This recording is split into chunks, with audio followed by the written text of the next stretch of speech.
우리 성도님들께서는 하나님을 어떤 분으로 여기십니까? 이 땅 가운데에 하나님을 잘 보여줄 수 있는 이가 있다면 누가 있을까요? 아마 하나님을 제대로 보여줄 수 있는 사람은 아마 이 땅 가운데에 없을 거예요. 그나마 하나님의 사랑이 이렇겠다라고 생각하는 이들이 있는데 바로 부모의 사랑을 보면서 하나님의 사랑은 이럴 거야 라고 말할 수 있을 거예요. 오래전 영화인데 닥터 지바고라는 영화가 있었습니다. 그 영화의 마지막 부분에 보면 아버지가 어떤 분인가를 잘 나타내어주는 한 대화가 나와요. 장군이 타냐에게 이렇게 묻습니다. 내 아버지와 진짜 헤어진 이유가 무엇이냐라고 물어요. 그때에 이 타냐가 아픈 그 가슴을 열고 이렇게 이야기합니다. 아버지가 내 손을 놓았어요. 이 말을 들은 장군이 타냐에게 이렇게 이야기합니다. 그렇구나. 그런데 사실은 그 사람은 내 아버지가 아니야. 아버지는 어떠한 상황에서도 자식의 손을 놓지 않는단다. 너의 진짜 아버지는 닥터 지바고야 라는 그러한 대화예요. 아버지는 어떠한 상황 가운데서도요 자녀의 손을 놓지 않는 분이에요. 또 어머니의 사랑, 우리가 아마 많이 들어보셨을 겁니다. 6.25 전쟁 중에 만삭인 한 여인이 피난길을 가다가 다리 밑, 한적한 다리 밑에서 아이를 출산하게 되어져요. 그런데 도와줄 사람이 아무도 없어요. 한겨울이다 보니까 너무 추워서 이대로 있으면 둘 다 얼어 죽을 것 같아서 어머니가 자신의 옷을 다 벗어서 아이에게 이렇게 입혀줍니다. 그렇게 밤은 깊어져 가고 새벽이 옵니다. 그런데 이런 상황 가운데에 한 미군 장교가 그 곳을 지나가다가 기름이 딱 떨어져요. 그런데 그곳에 섰는데 아이 울음소리를 찾아서 가보니까는 자신의 옷을 다 덮어서 아이에게 주고 자신은 얼어 죽고 그 품 안에 아이를 발견합니다. 이 미국 장교는 이 아이를 양자로 삼아 잘 키워요. 어머니의 사랑은 어떤 거냐 그러면 내 것을 다 내어주는 거예요. 그럼에도 불구하고 아직 더 주고 싶어 하시는 이가 어머니의 사랑이에요. 하나님은 어떤 분이실까? 바로 아버지와 같은 분이시고요, 어머니와 같은 분이시는데 우리의 손을 절대 놓지 않는 분이에요. 또 하나님은 우리에게 한없이 퍼주는데 모든 희생을 다 감수하면서까지 우리에게 퍼주시는 하나님이에요. 그럼에도 불구하고 더 줄 게 없나 하면서 우리를 살피시는 하나님. 그 하나님 앞에 나와 하나님 바라보는 우리 성도님들 되시길 주의 이름으로 축복합니다. 그 하나님 앞에 하나님의 사랑을 내가 받았으니, 그런 은혜를 받았으니 오늘 드리는 이 예배로 하나님, 나도 하나님 사랑해요 증명해내는 그런 예배가 되기를 주의 이름으로 축복합니다. 우리 옆에 분들과 함께 인사하겠습니다. 하나님은 당신을 사랑하십니다. 하나님은요 우리를 사랑하세요. 그 어떤 이들보다, 어떤 부보다 더 큰 사랑으로 우리를 사랑하신다는 거예요. 그럼 우리는 그러한 사랑을 받고 있음에도 불구하고 그것을 느끼지 못하고 살아갈 때가 너무나 많다는 거예요. 우리가 하나님께 이렇게 큰 사랑을 받았는데 이 사랑을 어떻게 보답할 수 있을까요? 어떤 거에 보답일까요? 그것은요 다른 것에서부터 시작하는 것이 아니라 하나님께서 나를 사랑하신다라는 것을 인정하는 것부터, 하나님께서 내게 베풀어 주신 은혜를 누리는 것에서부터 시작할 수 있어야 합니다. 우리는 오늘 본문을 보면 항상 떠오르는 것이 있습니다. 한 마리의 잃은 양, 그리고 그 양을 찾기 위해서 99마리를 들여두고 찾아가는 목자. 그러면서 생각해요. 나는 잃어버린 목자가 양이 아니라 이 99마리에 속해 있는 양이다 생각하면서 그 마음이 이해는 되지만 한편으로는 조금은 섭섭한 마음이 드는 본문이 아마 오늘 본문일 것입니다. 그런데 우리는 그것을 하나님의 사랑을 조금 모르기 때문에 그렇게 섭섭한 마음이 들 수 있습니다. 우리가 언제부터 99마리에 속한 양이 되었을까요? 처음부터 99마리에 속해 있는 하나님의 품에 안에 있는 양이었을까요? 우리 역시 하나님께서 잃어버렸던 양 한 마리, 그 양 한 마리였을 때가 있었다는 것입니다.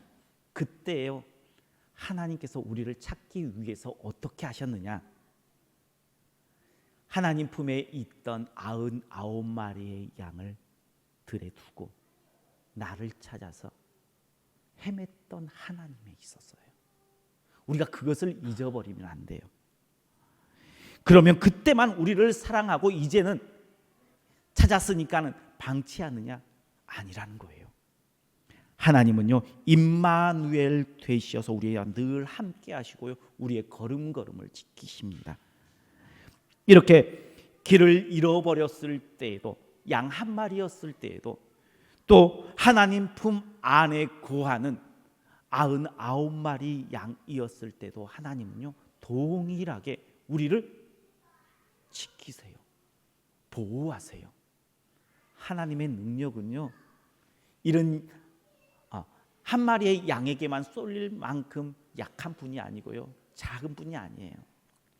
하나님은요, 한 마리와 또 99마리를 다 품을 수 있는 능력의 하나님이에요. 이러한 하나님께서 지금도 우리 성도님들을 바라보며 내가 너희를 사랑해, 내가 너희를 사랑해 라고 말씀하시고 우리를 이끄시는 하나님의 은혜를 누릴 수 있는 우리 성도님들 되시길 주의 이름으로 축복합니다. 이러한 사랑을 우리가 받고 있어요. 이 사랑을 우리가 인정하는 것, 내가 이렇게 하나님의 사랑을 받고 있습니다라고 인정하는 것, 이게요, 하나님 사랑을 받고 있는 우리가 첫 번째 발걸음을 디뎌야 할 그러한 거예요. 그런데 우리는 내가 그만큼 큰 하나님의 사랑을 받고 있다는 사실을 머리로는 아는데 삶에서는 인정하지 못하며 살아갈 때가 너무나 많다는 거예요. 인정하십시오. 그리고 그 삶을 누리십시오. 이게 누리고 받을 때에 다시 그 하나님의 마음을 볼 수 있어요. 우리가 그러한 사랑을 받았다면 이제는 하나님의 마음을 또 살펴야 합니다. 하나님의 마음은 어디에 있을까요? 그것은요, 오늘 본문에 보니까 잃어버린 양을 향해 애타는 하나님의 마음을 볼 수가 있습니다. 우리 말씀 4절 말씀 한번 같이 보겠습니다. 4절입니다. 너희 중에 어떤 사람이 양 100마리가 있는데 그 중에 하나를 잃으면 99마리를 들여두고 그 잃은 것을 찾아내기까지 찾아다니지 아니하겠느냐. 아멘. 목자이신 하나님의 마음은 잃어버린 양 한 마리 가운데에 있습니다. 그렇다고 해서 99마리를 방치하느냐? 그것 또한 아니에요. 이스라엘 사람들이 사용하는 양 우리가 세 가지 종류가 있다고 합니다. 첫 번째는 임시로 만든 우리라고 합니다. 임시로 만든 우리는요, 집을 멀리 떠나서 바로 돌아올 수 없을 때에, 그리고 예기치 않는 비상사태가 발생했을 때에 가시덤불, 엉겅퀴와 가시덤불을 이렇게 모아서 억센 가지들을 엮어서 만드는 임시 우리의 양을 이렇게 둔다라고 해요. 두 번째는 동굴과 연결된 우리를 만든다고 합니다. 갑작스럽게 비가 쏟아지고 그러면 이 양을 비를 맞지 않도록 동굴 가운데에 이렇게 놓고 동굴 입구를 지킨다라는 거예요. 이스라엘 가면 천연 동굴이 참 많아요. 그런 동굴에 넣는다는 거예요. 세 번째 우리는 영구적인 우리인데 찬바람을 막아줄 낮은 그물을 만드는데 2.5에서 3m 높이로 해서 튼튼하게 만들어 양을 보호하는 그러한 우리입니다. 99마리의 양을 들에 두었다는 것은 그냥 방치한 것이 아니라 임시 우리를 만들어서 그곳에서 양을 거기에 두었다는 것입니다. 임시적인 우리는요 완벽하지 않아요. 맹수가 공격하면 이 양 중에 잃어버릴 양들도 있을 수 있어요. 그럼에도 불구하고 양을 그곳에 두고 잃어버린 양 한 마리를 찾아간다는 거예요. 그것은 그만큼 잃어버린 양을 향한 목자의 마음, 하나님의 마음이 그곳에 담겨 있다는 거예요. 99마리를 방치하는 것의 목적이 아니라 내 마음이 이것을 놓고서라도 한 마리의 양을 찾아가려고 하는 내 마음, 너희 알아? 라고 지금 우리에게 이야기한다는 것입니다. 자식을 잃고 오열하는 부모를 본 적 있으십니까? 우리가 오래 좀 되었지만 세월호 때에 오열하는 부모들을 보았어요. 그죠? 그리고 이 전 교회에서 교통사고로 독자를 잃은 권사님의 그 울부짖음 오열을 보았어요. 보니까요 어떻게 표현할 수가 없어요.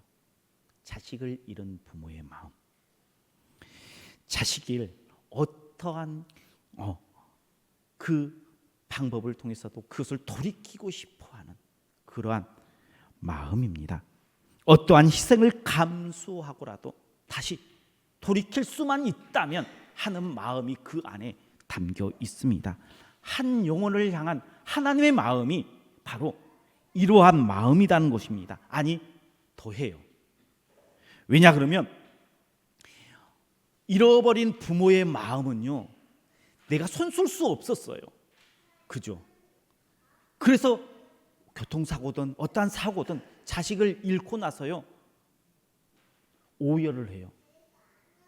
내가 손쓸 수 없었음에도 불구하고 오열하는 부모지만 하나님은 어때요?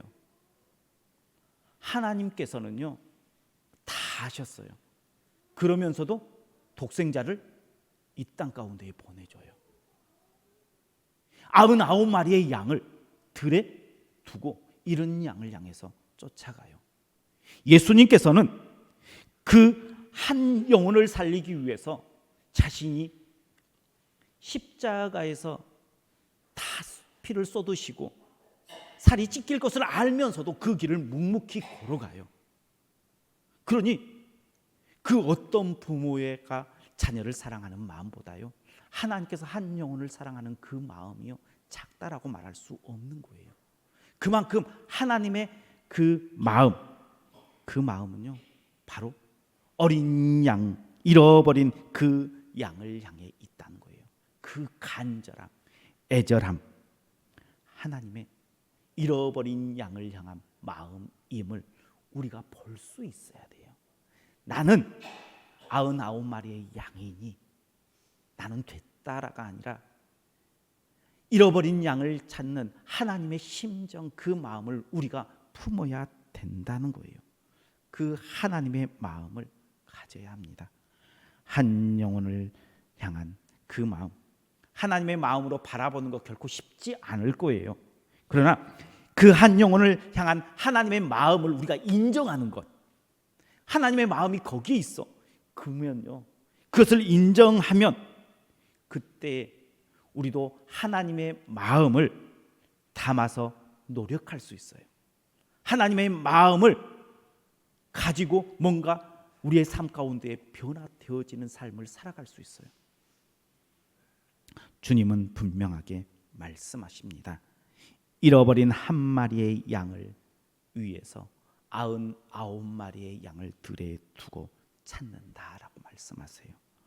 그 잃어버린 양 한 마리를 위해서 독생자 예수님을 내어주셨던 분이에요. 그 한 영혼을 위해서 묵묵히 십자가의 길을 걸어가셨던 예수님의 마음이에요. 그 하나님의 마음을 우리가 알아야 돼요. 하나님께서 나를 사랑해요. 그 어떤 누구보다도 사랑해요. 그런데 그 사랑과 또 다른 마음으로 한 영혼, 죽어가는 영혼을 향한 그 애달퍼하는 하나님의 심정이 그 안에 있다는 것을 우리가 알아야 된다는 거예요. 그 마음으로 한 영혼을 바라볼 수 있는 우리 성도님들 되시길 주의 이름으로 축복합니다. 두 번째, 하나님의 마음은 잃어버린 양을 찾았을 때에 기뻐하는 그 심정을 우리가 알아야 합니다. 우리 5절에서 7절 말씀 한번 같이 보겠습니다. 5절에서 7절입니다. 또 찾아낸즉 즐거이 어깨에 메고 집에 와서 그 벗과 이웃을 불러 모으고 말하되 나와 함께 즐기자. 나의 잃어버린 양을 찾아내었노라 하리라. 내가 너희에게 이르노니 이와 같이 죄인 한 사람이 회개하면 하늘에서는 회개할 것이 없는 의인 아홉마로 말미암아 기뻐하는 것보다 더하리라. 아멘.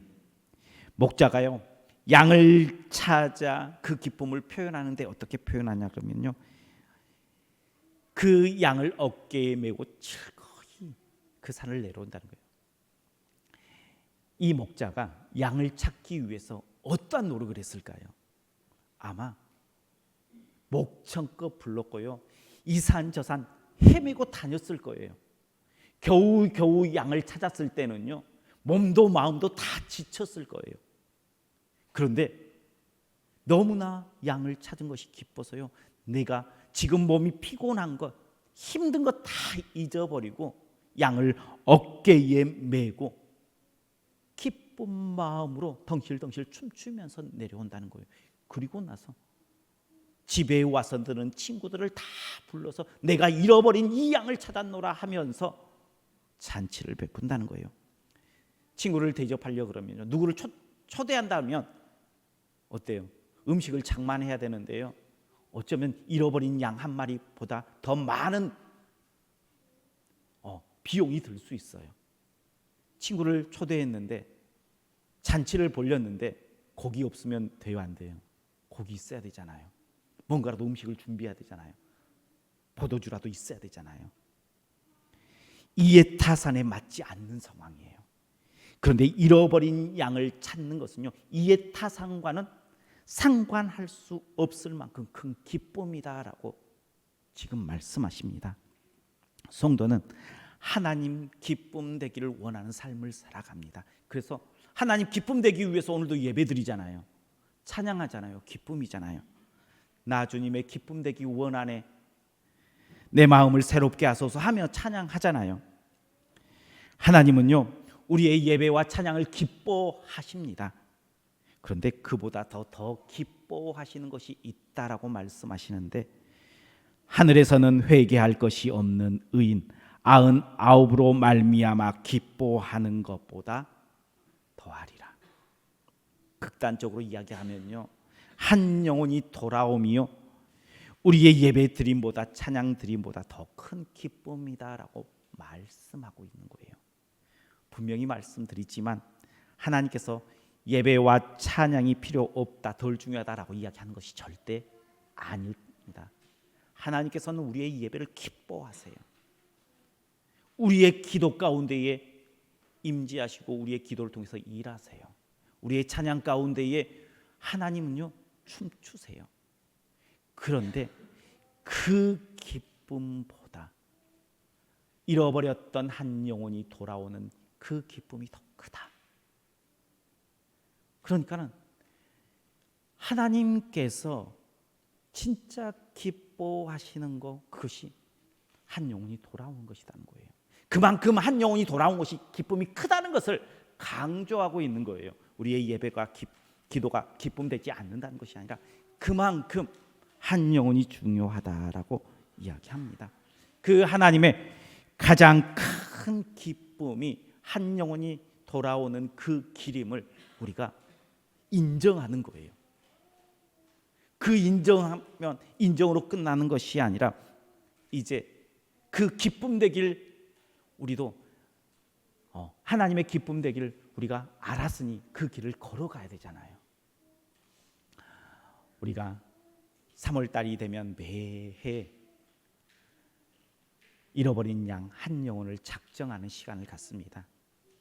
우리가 다음 주가 되어지면 우리가 한 사람 이상씩 우리가 전도를 작정하자라고 이렇게 하는데 우리가 매해 하다 보니까는 형식적인 모습이 될 때가 너무나 많은 것 같아요. 해도 잘 안 되는 것 같아요. 그런데 우리가 다시 한번 생각했으면 좋겠어요. 하나님께서 그 한 영혼을 향하여 애달파하는 마음을 우리가 알아야 돼요. 하나님께서 한 영혼이 돌아왔을 때에 기뻐하는 그 모습들을 우리가 알아야 돼요. 그래서 다음 주에 함께 작정할 때에 우리 성도님들께서 이 한 주간 이제 기도하시고요. 누구를 작정할 것인가 깊이 기도하심으로 또 작정함으로 내가 하나님의 기쁨 되겠습니다. 하나님의 심정 어디에 있는지 알고 그 길에 나도 따라가겠습니다 고백하며 주님의 기쁨 되어지는 우리 성도님들 되시고 우리 교회가 되기를 주의 이름으로 축원합니다.